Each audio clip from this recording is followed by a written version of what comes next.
PTI का जो leader है इमरान खान, उसका जो एक अंदाज़े बयाँ कह लीजिए, अंदाज़े सियासत कह लीजिए, वो किसी हद तक अल्ताफ़ हुसैन साहब से मिलता-जुलता है। जो अल्ताफ़ हुसैन की प्रॉब्लम है, वही इमरान खान की प्रॉब्लम है। लोग बारिश में छतरियाँ निकालते हैं, कराची वाला अपनी जान बचाता घूमता है। कराची नियतों की खराबी की वजह से ख़राब हुआ है। हाय! आप इसका इल्ज़ाम एमक्यूएम पर डालें, आप पाकिस्तान पीपल्स पार्टी पे डालें, आप जमात इस्लामी पे डालें, मैं मान लूँगा। लेकिन इसमें एक बहुत बड़ा किरदार जो है ना कराची के अपने लोगों का भी है। पीपल्स पार्टी का मानना ये है कि जी आप यहाँ से जाकर के थर में देख लें, हम तो बहुत काम कर रहे हैं। 18 साल में इस शहर को नहीं, इस सूबे को कहीं का कहीं होना चाहिए था। एक स्टोरी जो कि बहुत ही अंदोहनाक, बहुत अफ़सोसनाक और आप उसको फ़ॉलो कर रहे हैं। अरमग़ान अरमग़ान केस की बात कर रही हूँ मैं। बहुत डिस्टर्बिंग है। बहुत डिस्टर्बिंग है और अब तो अरमग़ान जो है वो और फँस सा गया है। अस्सलाम वालेकुम। आई मीडिया के साथ मैं हूँ किरण आफ्ताब। आज हम कराची के मसाइल के ऊपर बात करेंगे, जराइम की वारदातों पर बात करेंगे। कोई है देखने वाला इन मामलात को? बड़े केसेस का फॉलो अप लेते रहो, कहीं कोई इम्पैक्ट आता है या नहीं? कराची को ओन कौन करता है? कराची का कोई है कि नहीं? आज हम ये सारे के सारे सवालात करेंगे, सहाफ़त के मेआरात पे भी बात करेंगे। इसके लिए हमें जॉइन किया है सीनियर सहाफ़ी, crime reporter, chief crime reporter और बहुत बड़े-बड़े चैनल्स में बहुत बड़े-बड़े ओहदों पर रह के और मुसलसल सहाफ़त करते रहे, फ़हीम सिद्दीकी हमें जॉइन कर रहे हैं। अस्सलाम वालेकुम। वालेकुम अस्सलाम, कैसे हो बेटा? मैं ठीक हूँ, फ़हीम भाई। फ़हीम भाई, कराची ठीक नहीं है। कराची ठीक नहीं है। कराची ठीक नहीं है और आप कराची में रहें या ना रहें, ये सबको पता है। और वो जुमले अब कोई चाहे भी ना कि अगले 50-60 साल बाद और अगर इंशाल्लाह ताला कराची अच्छा हो जाए और लोगों के ज़हनों से निकल जाए, नहीं निकल सकते। बारिश होती है तो पानी आता है, ज़्यादा बारिश होती है तो बहुत ज़्यादा पानी आता है, ये हक़ाइक़ बन चुके हैं। लोग बारिश में छतरियाँ निकालते हैं, किश्तियाँ बनाते हैं कागज़ की, कराची वाला अपनी जान बचाता घूमता है। ये इसको कितने अच्छे अल्फ़ाज़ दें, हक़ाइक़ इतने ही तल्ख़ रहेंगे और कभी तब्दील भी होंगे। देखिए ये तब्दील हो सकते हैं, लेकिन जिस चीज़ की कमी है ना, वो नियत की है। और मैंने हमेशा एक बात कहता हूँ कि कराची ऐसा नहीं था। कराची नियतों की खराबी की वजह से ख़राब हुआ है। हाय! और आज जो कराची का हाल है ना, इसके पीछे किसी एक का कसूर नहीं है, किसी एक की नीयत की खराबी नहीं है, कइयों की नीयत की खराबी इसमें शामिल है। आप इसका इल्ज़ाम एमक्यूएम पर डालें, मैं मान लूँगा। आप पाकिस्तान पीपल्स पार्टी पे डालें, मैं मान लूँगा। आप जमात इस्लामी पे डालें, मैं मान लूँगा। लेकिन इसमें एक बहुत बड़ा किरदार जो है ना कराची के अपने लोगों का भी है। वो लोग जिन्होंने इसकी तरक्की के लिए आवाज़ उठानी थी ना, वो हर दौर में खामोश ही रहे हैं। और आज भी आप उठाकर देखें कराची का हाल, क्या कराची से वो आवाज़ है जो इस कराची का हुलिया बदल सके? क्या कराची से आज उस तरह का एहतिजाज या उस तरह का अपना हक मांगने के लिए वो आवाज़ है जिससे आप ये कह सकें कि यार ये कराची जो पाकिस्तान को चलाता है, जो पाकिस्तान की मईशत की रीढ़ की हड्डी है, वो जो कराची जिसके ऊपर पूरा मुल्क की मईशत का पहिया चलता है, जिसे आज दुनिया में तरक्की याफ्ता ममालिक की फ़हरिस्त में कहीं बहुत ऊपर होना चाहिए था, वो आज लिवेबल सिटीज़ में 173 कंट्रीज़ में 171वें नंबर पर है। और हमसे नीचे पता है 2 मुल्क कौन से हैं, 2 शहर कौन से हैं? दमिश्क और तराबलस। दोनों वो जहाँ जंग, जंग। ठीक है? हम भी ऐसे ही हालात का शिकार हैं, हाल तो हमारा भी ऐसा ही है। और मैं इसके ऊपर वो मुझे इस वक़्त अचानक याद भी आ गई वो बात मज़ाक में, अज़राए मज़ाक ही कह रहा हूँ कि जैसे इस वक़्त ईरान-इराक जंग चल रही है, तो उससे जोड़ा है कराची के किसी दिलजले ने कि आबनाए हुर्मज़ उस वक़्त खुलेगी जब आप कराची का यूनिवर्सिटी रोड बना देंगे। अल्लाह! तो ये दर्द है, ये तकलीफ़ है, ये इज़हार है। लेकिन ये इज़हार जो है ना, ये मजबूरी नहीं है बच्चे। इसकी वजह से कराची जो है ना, वो सफ़र कर रहा है।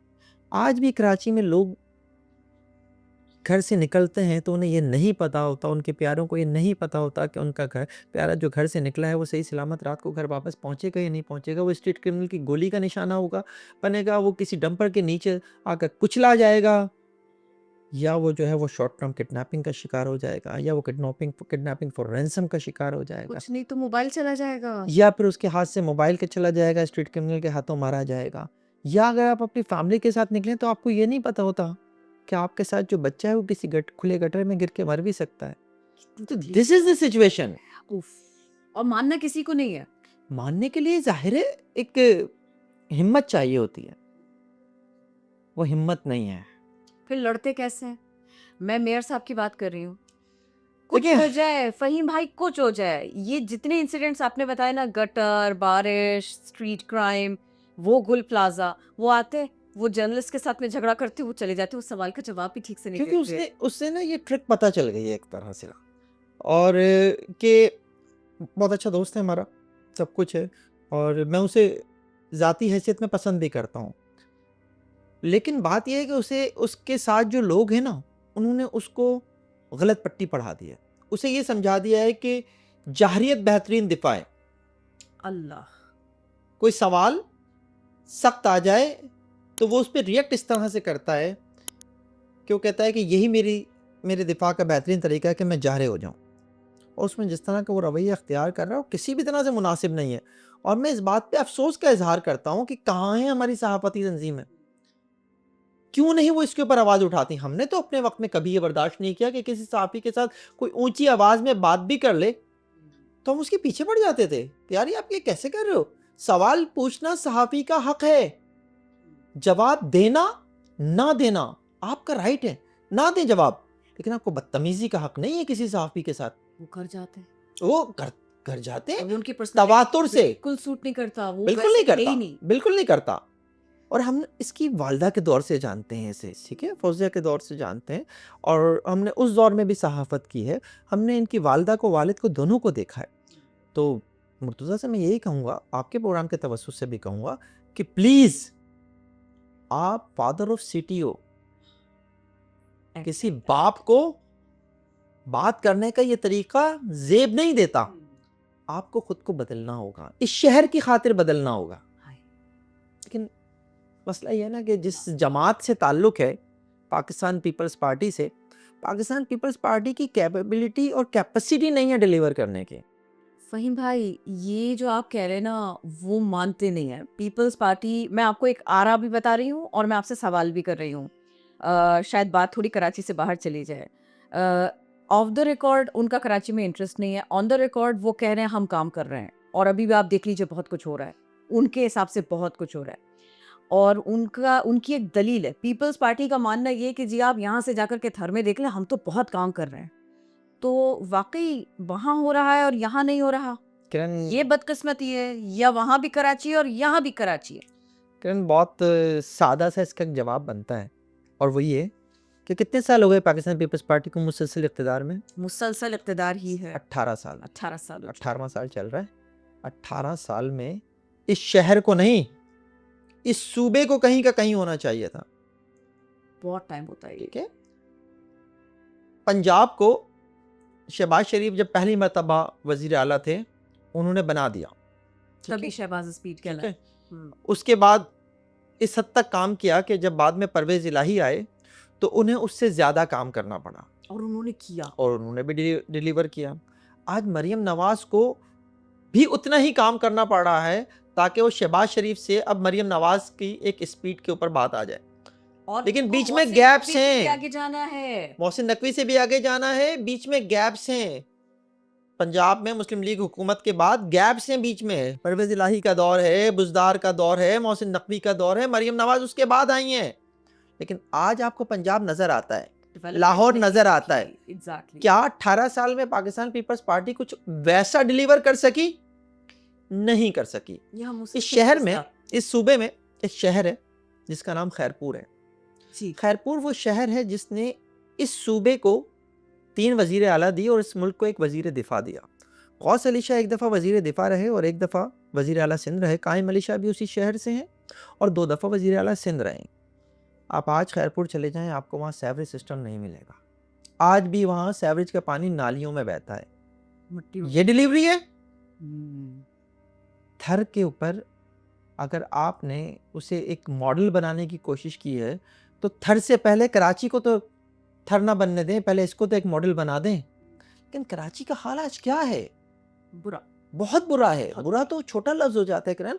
बहुत बुरा है। इस शहर में लिवेबल सिटीज जो इंटरनेशनल स्टैंडर्ड है, उसमें आप 173 शहरों में जब 171 पे हैं, तो बहुत बुरा भी छोटा लफ्ज बन जाता है। बहुत बुरा कहना भी बहुत बुरा लग रहा है, इससे भी कुछ ज्यादा होना चाहिए। मैं जो बात करता हूँ ना, मेरे पीपल्स पार्टी के दोस्तों को बुरी लगती है कि कैपेबिलिटी नहीं है पीपल्स पार्टी की, कैपेसिटी नहीं है पीपल्स पार्टी की, दे कांट डिलीवर। आप इनको, अगर आप अभी मुझसे सवाल करें कि इनको मजीद कितने साल चाहिए, तो मैं कहूंगा इनको 100 साल दे दें, फिर भी डिलीवर नहीं कर सकते। नहीं कर सकते। हाँ, बुरा लगता है उन्हें, लेकिन मैं ये कहता हूं तुम्हें बुरा नहीं लगना चाहिए, डिलीवर करो कम अज कम, कम से कम। कम अज कम। ये जो आपका मिजाज है ना, बेसिकली ये कराची का मिजाज है। हम दुख को जब्त करके आंसू पी के इसी तरह मुस्कुराते हैं और ऐसे ही बात करते हैं जैसे आप बात कर रहे हैं। सही है, अब ये फरमाइएगा कि इसमें क्लीन चिट एमक्यूएम के पास भी नहीं है। डेफिनेटली नहीं है, दी नहीं जा सकती। उनके जो नई पौध है, जो उनके नए बैचेस हैं, वो कहते हैं कि जी हम तो जो है ना वो तरामीम के ऊपर बात करेंगे, और हम जो है वो माजी में ये रहा और आज ये रहा, इसके तकाबुल से हम इससे आगे निकल चुके हैं। वाकई आगे निकल चुके हैं, वाकई क्लीन चिट मिल सकती है इनको। देखिए, एमक्यूएम का एक ऐसा दौर रहा है जिसमें एमक्यूएम के पास बिला शिरकत गैरे जो है इस शहर का इक़्तिदार था, जी, और इस शहर का ही नहीं, हैदराबाद का भी था, और अगर मैं इसे सिंध के शहरी इलाकों का कहूँ तो वो भी ठीक है। और फिर अगर हम और थोड़ा सा आगे बढ़ें तो वो एक वक्त था कि जब एमक्यूएम जो है इस मुल्क की तीसरी बड़ी सियासी जमात थी, ठीक है, जी, तो डिलीवर कर सकते थे, डिलीवर नहीं किया ना। नहीं, अब अगर आप जो है वो गिनती की चंद चीज़ें रख दें, मुस्तफ़ा कमाल का अगर आप सिर्फ दौर उठाकर जो है वो बतौर मिसाल पेश करने की कोशिश करें, तो मुस्तफ़ा कमाल के नाम पे आप जितने भी रिकॉर्ड बना लें, उनमें आप मुशर्रफ का हिस्सा कहाँ रखेंगे? अगर मुशर्रफ फंड्स नहीं देते, तो क्या मुस्तफ़ा कमाल ये सब कुछ जिसकी बुनियाद पे आज एमकेएम बात करती है, हमने इतने अंडरपास बना दिए, हमने इतने सिग्नल फ्री कॉरिडोर्स बना दिए, हमने ये कर दिया, हमने वो कर दिया, क्या ये मुमकिन था? फ़हीम भाई वो ये दलील बना रहे हैं, वो इसे एक वजह बना रहे हैं, वो इसको कह रहे हैं कि अगर हमारे पास फंड्स होंगे तो ये दोबारा से हो जाएगा। हमें तो फंड्स नहीं मिल रहे और सिर्फ Agreed. यही मसला है, एग्रीड, सिर्फ ऐसे ही है। एग्रीड, चले मान लेते हैं फंड्स नहीं मिल रहे आपको। इस वक्त जब अभी 4 दिन 5 दिन पहले जब वज़ीर आज़म से इनकी मुलाकात हुई है, और मुलाकात भी क्या थी कि वज़ीर आज़म की तरजीहात में कराची सिर्फ इस हद तक आता है कि 3 घंटे के लिए वो कराची आए। इसमें उन्होंने एक ताज़ियत की श्री रहमान के घर जाकर, एक फरियाल तालपुर के घर जाकर बेटी की मुबारकबाद दी, शादी की, और जाते जाते आखिरी तरजीह के तौर पर फैसल बेस के ऊपर जो है वो एमक्यूएम से मिल लिए। ये एमक्यूएम की अब एक तरह से हैसियत कह लें इसे, वो कह रहे हैं हमारी कामयाबी उन्होंने हमें टाइम दिया ना। अब आ जाए उसके ऊपर भी, उनके तरजीहात में आखिरी तरजीह आप थे, लिया क्या आपने उस मुलाकात में उनसे? हेलो, ठीक है, हेलो से भी कुछ नहीं होता ना, हेलो पे तो बात कहीं और चली जाएगी। तो उस मुलाकात के हवाले से उन्होंने क्या कहा उनसे? जो मिस्टर ज़राए हैं मेरे, वो ये बताते हैं कि उन्होंने से कहा कि आप जो भी बातें कर रहे हैं, आप इस्लामाबाद आ जाएं अगले हफ्ते, वहाँ बैठ के बातें कर लेते हैं। हाय, आपका गवर्नर का एक ओहदा था आईनी, आपसे वो भी छिन गया, मुस्लिम लीग नून ने ले लिया आपसे, ठीक है, सिफारिशात कौन भेजता है, हाँ, ले लिया गया आपसे। इनका मानना है इन्हें कुछ नहीं पता था। इन्हें नहीं पता था ना, तो ये तो और आपकी हैसियत पता चल रही है ना। देखें, जो नंबर गेम है ना वो तब्दील हो चुका है। वो नंबर गेम जिसकी बुनियाद पर कभी एमक्यूएम जो है वो किंग मेकर थी, जो जब इलेक्शन हुए थे उसके बाद जो किंग मेकर थी 22 वोटों के जरिए एमक्यूएम, आज किंग मेकर और गेम चेंजर नहीं रही है, आज वो पावर ब्रोकर बन के रह गई है। क्यों? क्योंकि उसके बाद जो ज़िमनी इंतखाबात हुए, जो मखसूस नशिस्तों की जो है बंदरबाट हुई, उसके बाद आज एमक्यूएम की वो हैसियत नहीं है जो हुकूमत बनाते वक्त थी। आज एमक्यूएम की ज़रूरत सिर्फ इस हद तक है कि अगर कोई आईनी तरमीम आ जाए तो उसे अगर पास कराने के लिए कोई नंबर गेम ऊपर नीचे हो रहा हो तो एमक्यूएम के वोटों की ज़रूरत है, वरना एमक्यूएम की हैसियत क्या है इस वक्त? उन 22 वोटों की कुछ भी नहीं है। और यही वो प्रॉब्लम है जिसे एमक्यूएम को समझना होगा कि आज आप पावर कॉरिडोर में एक ऐसे टिश्यू हैं जिसे इस्तेमाल करके फेंका जा चुका है, और इसमें पॉलिटिकल विजडम कहीं पर भी नहीं है। 140A की बात करती है ना एमक्यूएम कि यार हमारी आईनी तरमीम में इसको शामिल कर लें। 27 में भी कहा था उन्होंने, हम शामिल कर लेंगे। अब 28वीं सर पे खड़ी है, कभी भी आ जाएगी। पाकिस्तान पीपल्स पार्टी आने नहीं देगी आर्टिकल 140 के तरमीम जो है, हालात तो ऐसे हैं क्योंकि पीपल्स इशारे पार्टी को सूट ही नहीं करता किसी भी तरह से। और पीपल्स पार्टी की सूबाई खुद मुख्तारी की बात है ना आर्टिकल 140 में, कि भाई सूबाई खुद मुख्तारी होनी चाहिए, डिवीजन ऑफ पावर होनी चाहिए। तो जनाबे वाला, क्या मुस्लिम लीग नून ने पंजाब में बल्दियाती इंतखाबात करा दिए? तो फिर आप किससे मांग रहे हैं यार? आप शहबाज शरीफ से वो तो मिलकर किसी के मफाद में नहीं है। शहरी नहीं है सरकार के ना। फंड्स वहां तक जाए और फिर चीजें हो, कौन करता है? फिर तो सब वोट बैंक देखते हैं फिर। देखिए बात यह है कि मैं अगर यूसी चेयरमैन हूँ, या मैं फ़र्ज़ कर लें कि मैं मेयर कराची हूँ, मुझे फ़ंड्स सिंध गवर्नमेंट से चाहिए, और एक वक्त ऐसा आ जाए कि आर्टिकल 140A की तरमीम के तहत जो है मुझे पैसा बराह रास्त जो है वो वफाक से मिलने लगे, तो वो पीपल्स पार्टी की सिंध गवर्नमेंट जो मुझे कल कंट्रोल कर लिया करती थी, क्या वो मुझे कंट्रोल कर पाएगी? मुझे तो पैसा वफाक से आ जाएगा, मैं तो सुनूंगा ही नहीं। मैं तो कहूँगा भाई मुझे तो डिलीवर करना है, मुझे ये स्कीम भी बनानी है, मुझे ये स्कीम भी करनी है, मुझे ये स्कीम भी करनी है, फंड्स मेरे पास मौजूद है, मैं डिलीवर करूंगा। ऑडिट मैं फिर भी नहीं कराऊंगा। और नहीं कराऊंगा। ये चलता ये तो पाकिस्तान पीपल्स पार्टी का मसला है। फरीम भाई, अब देखिए ना, संजीदा सियासत हो, विजडम के साथ हो, तो आप कहाँ देखते हैं फिर? आजकल तो लोगों से पूछो आपके बानी के बारे में आपकी क्या राय है, खा जाते हैं कहीं निकल जाते हैं। तो हेलो किस तरफ जाता हुआ दिखाई देता है आपको? आपको लगता है कुछ वहां पर कुछ दिखाई देगा, वहां कुछ आसानी होगी? मैं अल्ताफ हुसैन साहब की बात कर रही हूँ। देखिए, अल्ताफ हुसैन साहब की प्रॉब्लम ये है कि अगर किसी वक्त जो है वो डील हो भी जाए, तो प्रॉब्लम ये है कि उनकी ज़मानत कौन ले। कि आज वो अगर किसी बात पे राज़ी हैं और आज वो हिमायत में बयान दे रहे हैं, तो कल मुखालफत में बयान नहीं आएगा, इसकी ज़मानत कौन लेगा? और उनकी ज़मानत कोई नहीं ले सकता, नंबर 1। लेकिन इस वक्त जो मैंने 1-2 दिन में चीज़ें देखी हैं, कुछ अरसे से बल्कि मैं देख रहा हूँ, और 2-3 दिन पहले भी जो एक स्टेटमेंट था कि कराची और हैदराबाद में कारकुन लापता हुए हैं, और जब भी गुमशुदगी की जो उन्होंने बात की, उसके ऊपर मैंने पहली बार ये नोटिस किया कि इस दफ़ा एमकेएम लंदन की तोपों का रुख पाकिस्तान पीपल्स पार्टी की जानिब है। कि पाकिस्तान पीपल्स पार्टी की सिंध हुकूमत जो है वो सियासत नहीं करने दे रही और अपने सियासी मुखालफिन को सियासी इंतकाम का निशाना बना रही है, इसलिए ये सारी गिरफ्तारियां और जबरी गुमशुदगियां हुई हैं। माजी में ऐसा नहीं होता था। एमकेएम का लंदन का एक कारकुन भी अगर कभी लापता या वो हो जाता था तो डायरेक्ट इस्टेब्लिशमेंट के ऊपर बात होती थी। तो थोड़ा सा ट्विस्ट नज़र आ रहा है मुझे एमकेएम लंदन की पॉलिसीज़ में। अब बात क्या है, मसला ये है कि कल बल्दियाती इंतखाबात भी होने हैं, परसों जनरल इलेक्शन भी होना है। पीपल्स पार्टी का पीटीआई का या इमरान खान का जो करिश्मा है अभी तक आप उसे ख़त्म नहीं कर सके। ऐसा है। और आज भी सोशल मीडिया के ऊपर तो सबसे बड़ी पार्टी वही है। कल इलेक्शन हो जाते हैं और आपको उस वक्त भी यही नज़र आ रहा हो कि यार पीटीआई जीत जाएगी, तो फिर पीटीआई को खासकर कराची में कौन रोक सकता है? मौजूदा एमकेएम पाकिस्तान तो नहीं रोक सकते। नजर तो यही आता तो है। फिर जाहिर है फिर हेलो की आवाज़ आ सकती है। हेलो हाय तक पहुंच सकती है। हेलो हाय तक हो सकते हैं। हाय हाय तो खैर बहुत हो गई, अब हेलो हो सकती है। और दूसरी जानिब एक जी। और बात भी है कि एमकेएम लंदन या हम जिनकी बात कर रहे हैं, वो उनको स्पेस देना हमेशा हमारे एक प्रॉब्लम रही है कि आप कभी भी किसी को भी जो है ना वो 100% जो है ख़त्म नहीं करते। आफाक अहमद आज भी मौजूद है, अल्ताफ हुसैन आज भी मौजूद है।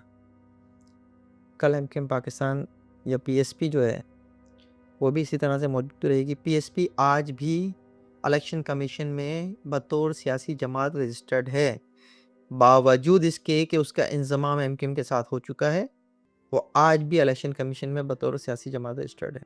तो हमारे यहाँ ये पॉलिसी हमेशा से रही है कि यार 100% ख़त्म नहीं करना है, कभी भी किसी भी वक्त जो है वो एक टूल के तौर पर इस्तेमाल किया जाता है और किया जा सकता है। और यही फॉर्मूला अगर हम पीटीआई पे रखते हैं, पीटीआई का मसला ये है कि पीटीआई का जो लीडर है इमरान खान, उसका जो एक अंदाज़े बयां कह लीजिए, अंदाज़े सियासत कह लीजिए, वो किसी हद तक अल्ताफ़ हुसैन साहब से मिलता-जुलता है। अब वही प्रॉब्लम है जो अल्ताफ़ हुसैन वाली प्रॉब्लम है कि यार ज़मानत कौन लेगा? कि यार आज बात जो है सियासत को आगे बढ़ाते हैं, सियासत में तो दर खुले होते हैं हमेशा। लेकिन कल इमरान खान कुछ कह दें तो फिर क्या होगा? उससे कौन रोक सकता है? तो यही वाली प्रॉब्लम वहाँ पर भी है। जो अल्ताफ़ हुसैन की प्रॉब्लम है वही इमरान खान की प्रॉब्लम है। भाई आपको पता है ये सवाल ना जितने हमारे मेहमान अब तक आए हैं, तो जैसे हमने नंबर देख कर के मिस कॉल जाने देते हैं, हुँ। वो इस सवाल पर ऐसे ही करते हैं बिहेव। वो इसको अनआंसर्ड ही जाने देते हैं। आपने इसका बड़ा भरपूर जवाब दिया है, ज़बरदस्त जवाब दिया है। Thank you.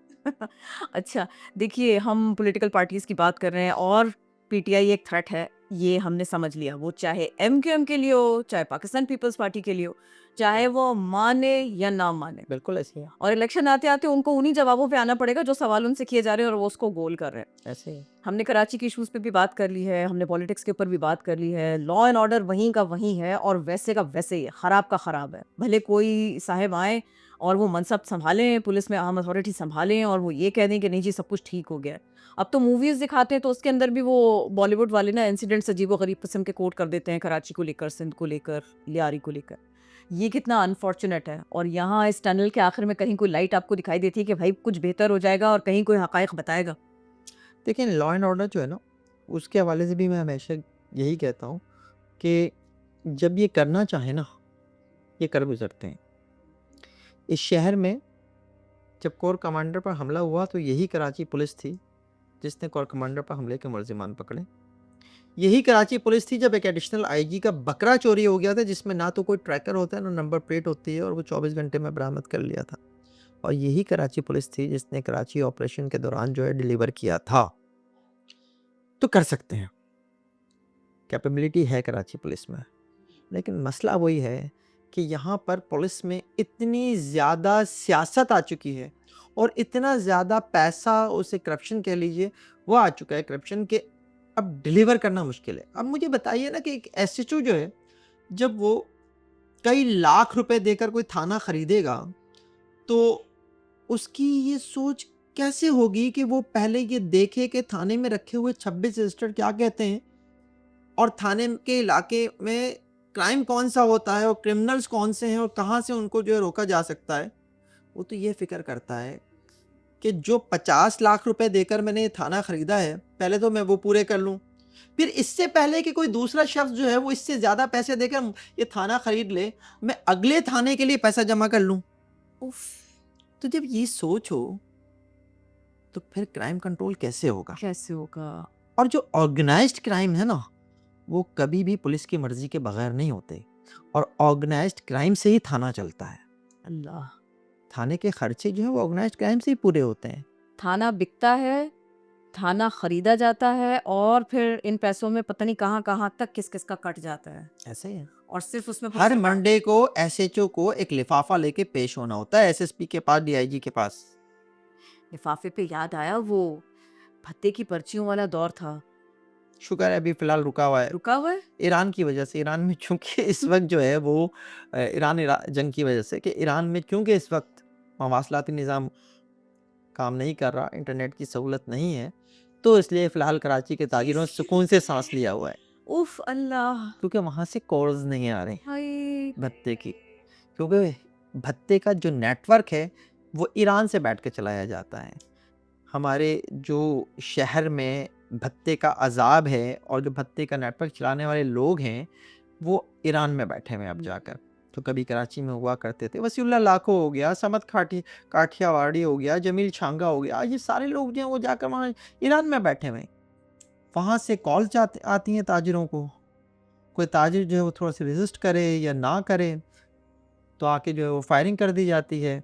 उस फायरिंग के बाद लोग डर जाते हैं और जो उनकी डिमांड होती है वो पूरी कर देते हैं। अच्छा ऐसे चलते-चलते मैं पूछ लेती हूँ आपसे, ये जो इन्होंने धुरंधर बना दी, एक छोड़ दो पार्ट बना दिए, पागलों की तरह से जो है ना दुनिया भर में उसको देखा जा रहा है। देखने वाला जानता है झूठ है, बिल्कुल झूठ है और ये मोदी ने अपने लिए फंड किया सारे का सारा।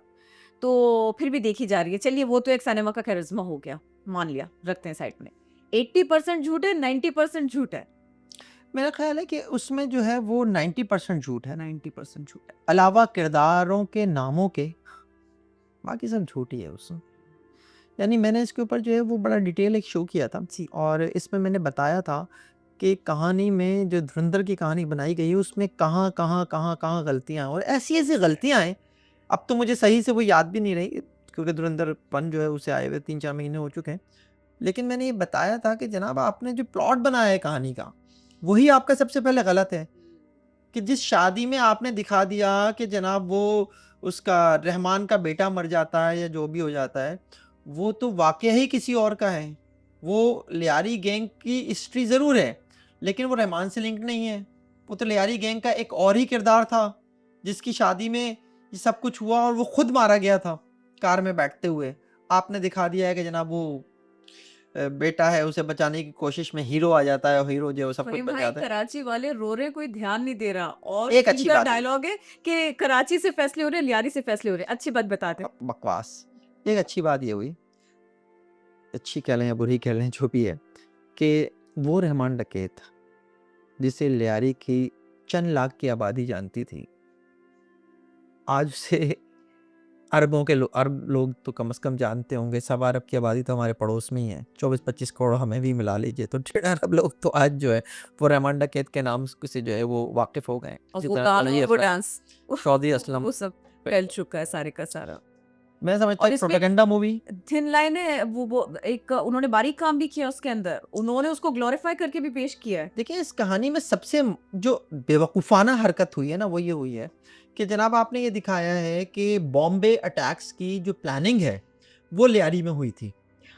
अच्छा, और लियारी में ही उन्होंने अजमल कसाब और इन सबको दिखा दिया, इवन वो डेविड फॉय को भी दिखा दिया, जो जिसके हवाले से जो एक पूरी बॉम्बे अटैक में एक किरदार है कि जनाब वो आया, उसने आके जो है वो रेकी की, रेकी करने के बाद उसने कोऑर्डिनेट्स जो हैं वो आईएसआई से शेयर कर दिए और आईएसआई ने वो उन कोऑर्डिनेट्स की बुनियाद पर यहाँ से अजमल कसाब एंड उसकी टीम को भेजा। उन्होंने वहाँ जाके ताज महल, होटल ओबराय और ये वो सब जो है वहाँ पे अटैक्स किए। उस तक को उन्होंने लियारी में दिखा दिया फ़िल्म में। अच्छा, मैंने जिस वक़्त ये वाक़या हुआ था, तो बॉम्बे अटैक का, मैंने उस वक़्त एक स्टोरी की थी अपनी सोर्सेज़ की बुनियाद के ऊपर। जब इंडिया ने हमसे वो चीज़ें शेयर की कि जनाब ये चीज़ें जो है हमलावरों से बरामद हुई हैं। तो उस वक़्त पाकिस्तान का स्टांस ये था कि पाकिस्तान बतौर रियासत इसके पीछे नहीं है। हाँ, गैर रियासती अनासिर इसके पीछे हो सकते। हो सकते हैं। तो इसी के ऊपर काम करते हुए मैं उस घर पे चला गया था जिस घर से मुझे अ, बहुत सारी चीज़ें भी मिली थी और एफआईए ने उस घर को जो है वो सील कर दिया था। वो यूसुफ गोट का इलाका था जो कायद आवाज़ से भी आगे है और वहाँ पर जो है वो घर था जहाँ पर जो है वो अजमल कसाब वगैरह को ठहराया गया था। और मुझे आज भी याद है कि जब मैं वहाँ पहुँचा था तो एक दीवार के ऊपर पूरा पर्दा लगा हुआ था और जब मैंने वो पर्दा हटाया तो मैं चौंक गया था कि पीछे जो है इंडिया का पूरा बहुत बड़ा नक्शा जो है वो मौजूद था। खैर जब मैंने वो शूट किया था सब वो स्टोरी मैंने ब्रेक की थी तो इंडिया में बड़ा तहलका मच गया था और वो ये था कि जियो के पत्रकार ने जी, फ़हीम जी, सिद्दीकी ने जो है वो अजमल कसाब का कराची में ठिकाना ढूँढ लिया। ढूँढ निकाला। अरे भाई वो तुम्हारे मीडिया में रिपोर्ट हुई हुई स्टोरी है धर साहब, उसी को देख लेते कहाँ लियारी कहाँ कायदाबाद। तो ये वाली प्रॉब्लम्स हैं उनकी, छक्के मारे उन्होंने हमारी ज़ुबान में जो कहते हैं। बस है, सीख गया उन्होंने। बिल्कुल ऐसे ही। अच्छा, मैं एक और अहम केस पे बात करूँ, उससे पहले मुझे आपका कमेंट चाहिए। ये जो चैनल्स धड़ाधड़ बनना और फिर उनका वहाँ पर न्यूज़ रूम का एक माहौल पूरा ख़राब हो जाना, सैलरीज़ के इश्यूज़ का आना, सहाफ़ियों को भी आपने देख लिया, कहाँ-कहाँ वो फँसे हुए होते हैं, क्या-क्या चीज़ें करनी पड़ती हैं। इसके कोई क्विकेस्ट सॉल्यूशंस हैं आपके पास में कि चीज़ें बेहतर कैसे हो सकती हैं? बहुत आसानी से हो सकते हैं, हुँ? कोई मसला नहीं है। सिर्फ़ और सिर्फ़ जो है ना हमारी सहाफ़ी बिरादरी में इत्तेहाद की ज़रूरत है। मैंने अपनी 21 साल की नौकरी दाँव पे लगाई थी, ठीक है? जियो में रहते हुए और मैं जियो के मालिकान के खिलाफ खड़ा हो गया था। मेरा सिंपल और सादा सा मुतालबा था कि आपने 5 साल 7 साल हो गए हैं, आपको लोगों की तनख्वाहों में इजाफ़ा किए हुए, आप तनख्वाहों में इजाफ़ा कर दीजिए। मैं अपनी तनख्वाह में इजाफ़ा नहीं माँग रहा था। हुँ। मेरा साफ और सीधा मुतालबा था कि 1 लाख तक की तनख्वाह में आप इजाफ़ा कर दीजिए।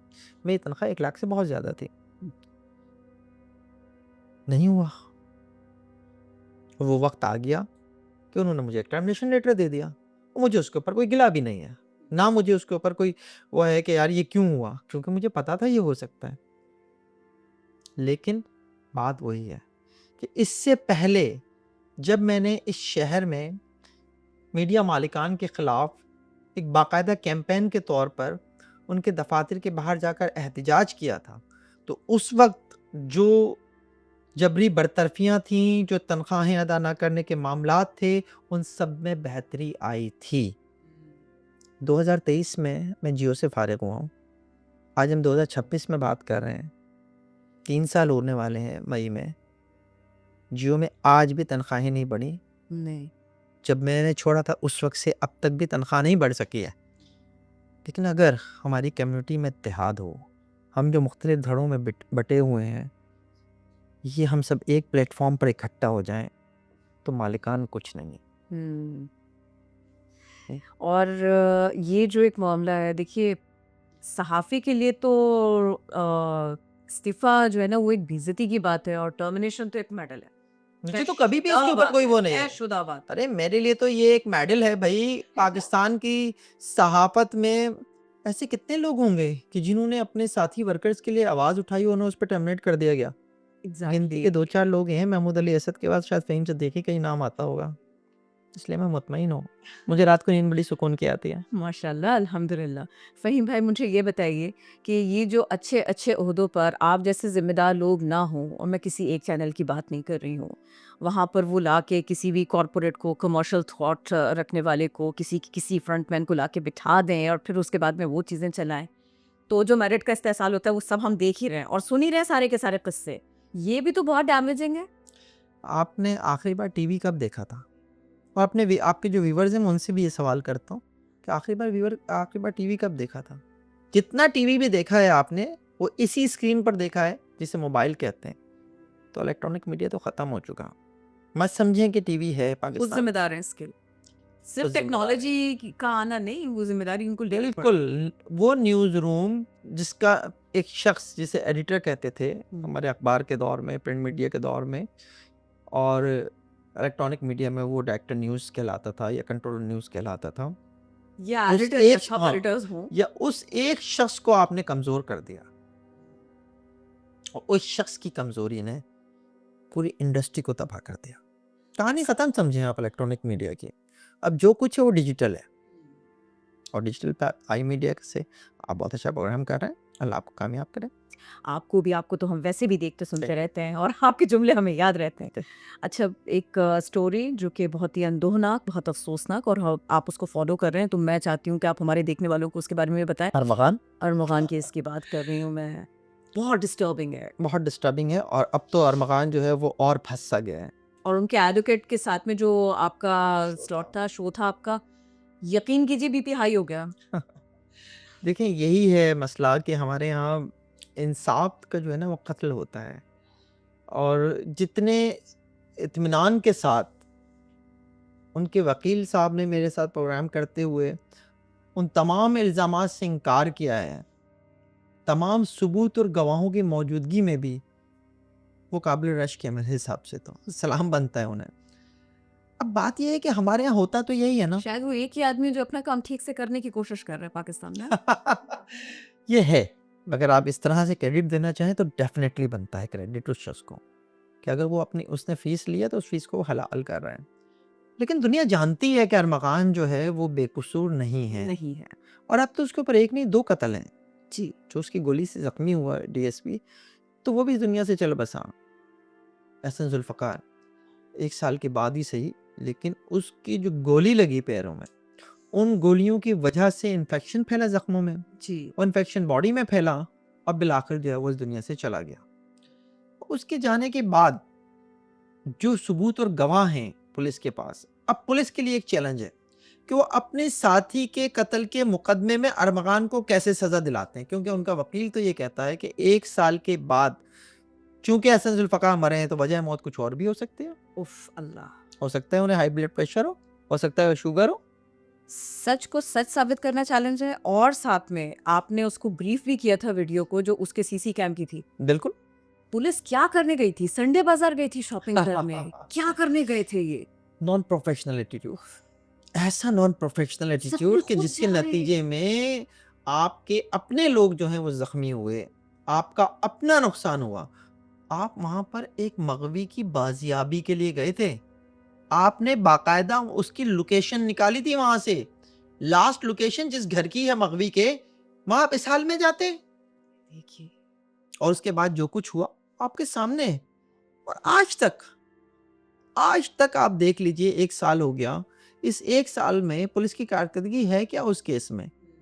कुछ भी नहीं है। केस चलता हुआ मुझे नजर नहीं आ रहा अभी फौरी तौर पे कि इस केस में जो है कोई सजा हो सकेगी। फौरी तौर पे तो मुझे नजर नहीं आ रहा। हुँ, केस चलेगा डेफिनेटली, उसमें जो है वो मुख्तलिफ स्टेजेस आएंगे। बहुत ज़ूमा इम्पोर्टेंट, और हाँ, बहुत इम्पोर्टेंट गवाह है इसमें। जूमा बहुत इम्पोर्टेंट गवाह है इसमें। बहुत इम्पोर्टेंट गवाह नजमा है, जो उस दिन, उस लड़की जो उस दिन साथ थी, और मकान के जो वीडियो में भी नजर आ रही है सीसीटीवी में, इनके बयानात बहुत अहम हैं। क्या ये दोनों लड़कियां अदालतों में पेश हो सकेंगे? उन्हें होने दिया जाएगा? ये बहुत अहम सवाल है। और इनका जवाब आने पर हम फिर आपसे मिलेंगे और फिर सवाल करेंगे। श्योर। बहुत शुक्रिया फ़हीम ऑलवेज सदीक़ वेलकम। साहब, बहुत शुक्रिया कि थैंक आपने यू। I media always. को वक़्त दिया। Thank you very much. बहुत शुक्रिया आपका।